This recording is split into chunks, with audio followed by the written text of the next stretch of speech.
तो इतना NEET protest के बाद कॉकरोच जनता पार्टी के द्वारा और उनकी जो डिमांड थी कि वो हमारे एजुकेशन मिनिस्टर धर्मेंद्र प्रधान का रेजिग्नेशन मांग रहे थे, तो वो रेजिग्नेशन होने के बाद भी अब हमारी गवर्नमेंट के थ्रू पहले लिए गए काफ़ी इम्पॉर्टेंट इनिशिएटिव्स के बाद एक नया बिल इंट्रोड्यूस हो चुका है जो कि पेपर लीक जैसी सिचुएशन में बहुत ही ज़्यादा हार्श पनिशमेंट और फाइन लगाने की बात करता है। तो हम आज के सेशन में यही डिस्कस करने वाले हैं कि जो ये नया बिल इंट्रोड्यूस हुआ है वो क्या है, उसके क्या क्या प्रोविजंस हैं, क्या क्या प्रावधान है। और मेरा नाम है करुणा, मैं आपको पॉलिटी पढ़ाती हूँ और पॉलिटी से रिलेटेड जो भी सारे ऐसे इंपॉर्टेंट मुद्दे होते हैं उन्हें आपके साथ डिस्कस भी करती हूँ। और हम लोग अपनी यूट्यूब की क्लास में लाइव भी मिलते हैं सुबह 10 बजे। तो आइए हम इस सेशन की शुरुआत करते हैं, जहां पर हम डिस्कस करेंगे लोक परीक्षा अनुचित साधन निवारण संशोधन विधेयक जो 2026 का है, पब्लिक एग्जामिनेशन बिल। ठीक है, prevention of unfair means amendment bill 2026।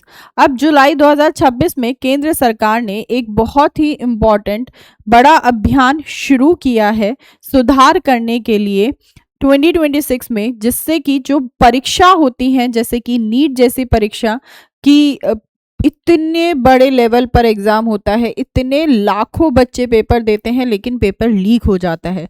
तो वो बच्चा जो पूरे साल और कई कई साल तैयारी कर रहा होता है किसी भी एग्जाम को टारगेट करने के लिए, लेकिन वो बहुत खुशी खुशी पेपर देकर आता है और फिर पता लगता है कि पेपर लीक हो गया, तो उसके दुख को कोई और समझ ही नहीं सकता, क्योंकि ऑलरेडी एक सोसाइटी प्रेशर क्रिएट करके रखती है, मेंटली इतना प्रेशराइज्ड होते हैं, सिलेबस की टेंशन, सिलेक्शन की टेंशन है ना, कंपटीशन क्रैक करने की टेंशन, एक अच्छा कॉलेज मिल जाए उसमें एडमिशन लेने की टेंशन, एक सुरक्षित अपना फ्यूचर कर सकें, एक सिक्योर करियर कर सकें। तो सोचो जब ऐसे ऐसे एग्जाम्स भी लीक होने लग जाएंगे तो फिर हमारे देश के अंदर क्या होगा। तो इसीलिए नीट जैसी परीक्षा की भाई इतने हाई लेवल का जो एग्जाम है वो भी लीक हो रहे हैं और वो एलिगेशन वापस से गवर्नमेंट पे नहीं लगे, इसीलिए हमारी गवर्नमेंट ने कुछ रिफॉर्म्स इंट्रोड्यूस किए हैं। कॉकरोच जनता पार्टी ने लगभग 1 महीने चला जो उनका पूरा प्रोटेस्ट चला, और इस प्रोटेस्ट के हमने कई रूप देखे, जहां इतने हजारों लोग जो है जंतर मंतर पर इकट्ठे हुए प्रदर्शन कर रहे हैं। फिर वो पार्लियामेंट की तरफ भी बढ़े, संसद लाठीचार्ज भी हुई है ना, पुलिस वालों ने भी एक्शंस लिए, उनके साथ भी मारपीट की गई स्टूडेंट्स के द्वारा। और अभी जो नया रिकॉर्ड आया उसमें से भी पता है कि कई हजार स्टूडेंट्स ऐसे थे जो वहां पर अवेलेबल थे जो क्रिमिनल बैकग्राउंड से थे। तो सबसे पहला सवाल तो यही उठता है कि क्या वो स्टूडेंट्स भी थे, क्या वो वाकई में ही स्टूडेंट्स थे जिनको इस एग्जाम से कोई लेना देना था?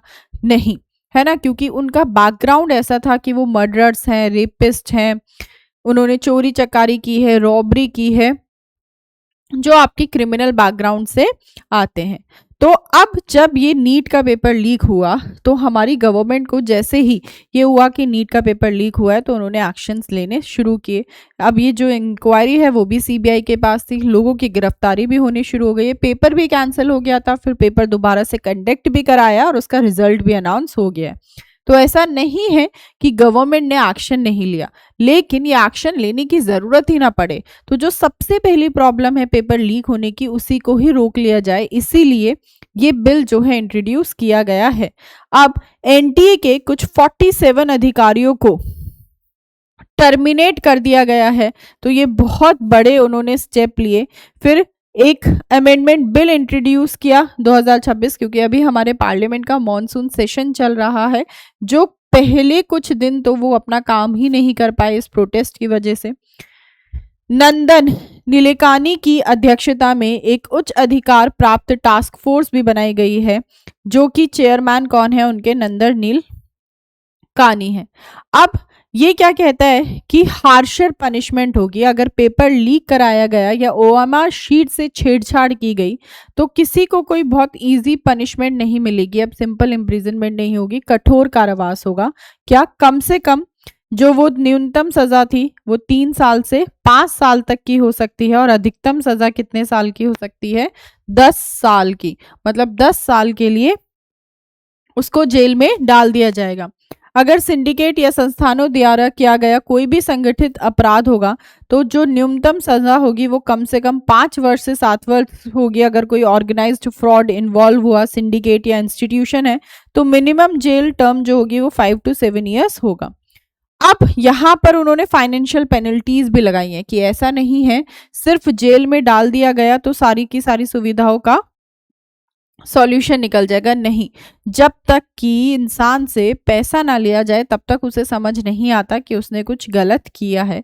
तो यहाँ पर फाइनेंशियली भी सामान्य अपराध का अधिकतम जुर्माना 10 लाख से बढ़ाकर कितना कर दिया, 50 लाख कर दिया, 5 गुना वृद्धि कर दिया, 5 टाइम्स। जो पहले 10 लाख था वो कितना कर दिया है, 50 लाख कर दिया है। और जनरल ऑफेंसेस में जो मैक्सिमम फाइन होता था 10 लाख रुपए का वो 50 लाख मतलब 5 गुना जो है बढ़ा दिया है। संगठित अपराध के लिए जो 1 करोड़ रुपए का फाइन था वो बढ़ाकर अब कितना कर दिया है, 10 करोड़ कर दिया है।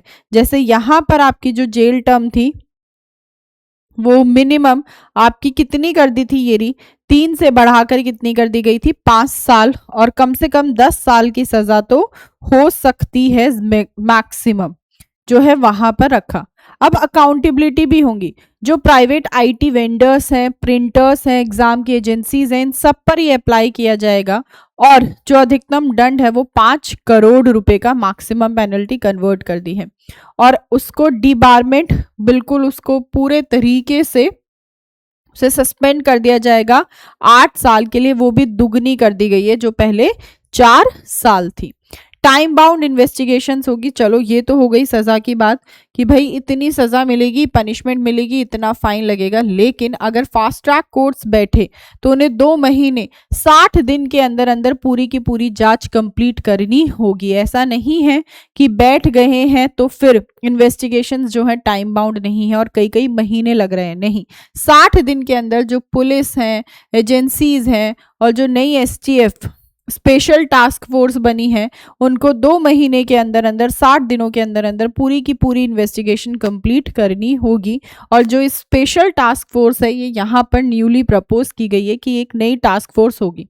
अब ये नए स्पेशल फास्ट ट्रैक कोर्ट्स, क्योंकि हमारे कोर्ट्स में ऑलरेडी इतने केसेस पेंडिंग है तो उसकी एफिशिएंसी को और बढ़ाने के लिए और ऐसे मुद्दों पर जल्द से जल्द फैसला लिया जा सके और उन बच्चों के साथ इंसाफ हो सके जो भी एग्जाम्स में अप्लाई करते हैं और पेपर लीक हो जाते हैं। सिर्फ नीट ही क्यों, इतने बड़े लेवल का एग्जाम लीक हुआ वो तो ठीक है, लेकिन एग्जाम तो कई एग्जाम लीक होते हैं। यूपी के एग्जाम्स हो गए, सेंटर के एग्जाम्स हो गए, हर एग्जाम में हमें कुछ ना कुछ धांधलेबाजी देखने को मिल ही जाती है। चाहे वो लेखपाल के एग्जाम के ऊपर क्वेश्चन उठे, SSC के एग्जाम के क्वेश्चन उठे, है ना, तो बहुत सारे सवाल उठते हैं जब पेपर लीक होने की बात होती है।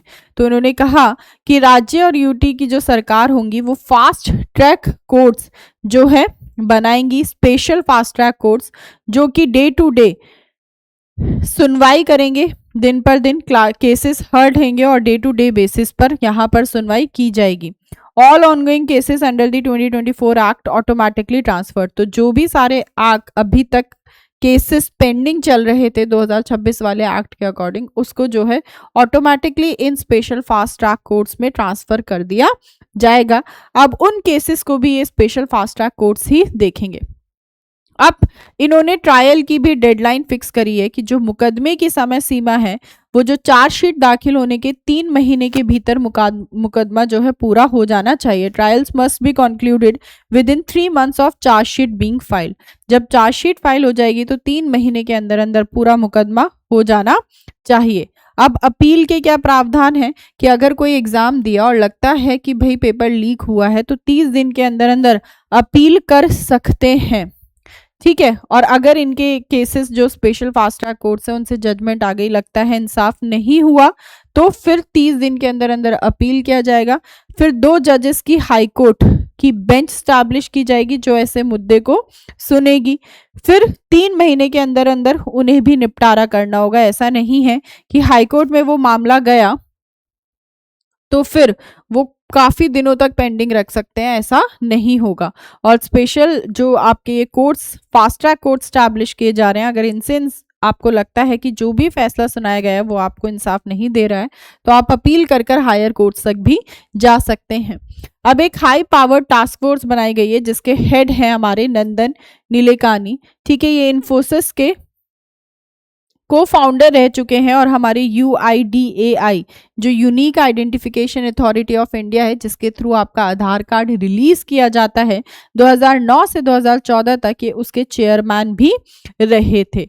अब ये टास्क फोर्स क्या करेगी, अपने हमारे नेक्स्ट जनरेशन रिफॉर्म्स बताएगी कि कैसे हम इंडिया के एग्जामिनेशन सिस्टम को और बेहतर बना सकते हैं, जिससे कि एग्जाम्स लीक ना हो, टेक्नोलॉजी भी इंक्लूड की जाए, ट्रांसपेरेंसी रहे, सिक्योर रहे, है ना, और एडवांस डिजिटल टेक्नोलॉजीज की हेल्प से हम कैसे अपने इंस्टीट्यूशंस को प्रोटेक्ट कर सकते हैं, उन्हें स्ट्रॉन्ग कर सकते हैं, उन्हें सेफगार्ड कर सकते हैं, उन्हें सुरक्षा दे सकते हैं, जिससे कि ये पेपर लीक नहीं हो। अब देखते हैं, देखो जो प्रावधान थे पहले कि कम से कम कितने साल की सजा होगी, 3 साल की, वो बढ़ाकर कितनी कर दी गई है, 5 साल। ठीक, जो संगठित अपराध थे उसमें आपकी मिनिमम जो 5 साल की सजा थी उसे बढ़ाकर 7 साल कर दी गई है। जो जनरल केसेस में मैक्सिमम फाइन था 10 लाख रुपए का, उसे बढ़ाकर 5 गुना कर दिया गया है, 50 लाख। जो ओरिजिनल संगठित अपराध थे 1 करोड़, उसे बढ़ाकर 10 करोड़ रुपए कर दिए गए हैं। और मैक्सिमम पेनल्टी क्या हो सकती है आपकी, पहले 1 करोड़ थी, अब कितनी है, 5 करोड़ है। और डिबारमेंट जो करेंगे, पहले 4 साल के लिए करते थे, अब 8 साल के लिए कर देंगे। मतलब हर चीज में उन्होंने इंक्रीमेंट कर दिया, हार्शर पनिशमेंट दे दी है, जिससे कि अब ऐसे केसेस देखने को ना मिले, पेपर लीक ना हो। और जो यूथ है हमारे देश की, जो हमारे देश का सबसे बड़ा रिसोर्स है, वो हम उसे सही तरीके से यूज कर सकें अपने देश के डेवलपमेंट के लिए, विकास के लिए और उन्नति के लिए। और ना ही तो पेपर लीक हो, ना ही हमारे देश के अंदर जो युवा है वो परेशान हो, और वो अपनी नौकरी भी आराम से पा सके। तो मुझे उम्मीद है कि इस बिल से रिलेटेड आपको सारी बातें समझ आ गई होगी। आप कमेंट कर जरूर बताना कि गवर्नमेंट के थ्रू जो ये इनिशिएटिव लिए जा रहे हैं ये सही है, आपका इस पर क्या विचार है, कमेंट कर जरूर बताइएगा। आप हमारे साथ चैनल पर जुड़ सकते हैं, चैनल को सब्सक्राइब जरूर कर लेना, बेल आइकन को हिट कर देना जिससे क्लासेस का नोटिफिकेशन मिल जाए। ये आपका जो कोड है इसे आप स्कैन करेंगे तो आप टेलीग्राम ग्रुप में जुड़ जाएंगे, जहां आपको क्लासेस की PDF शेयर कर दी जाती है। और मेरी रोज सुबह 10 बजे पॉलिटी की क्लास होती है, आप सुबह 10 बजे इस पॉलिटी की क्लास में भी लाइव जुड़ सकते हैं, जहां पर हम लोग अपनी क्लासेस करते हैं लाइव डेली सुबह 10 बजे पॉलिटी की। तो आप मेरे साथ जरूर जुड़िएगा। तब तक के लिए आप सभी लोग अपना ध्यान रखिए, ऐसे ही पढ़ते रहिए और मुस्कुराते रहिए। बाय बाय, टेक केयर, जय हिंद।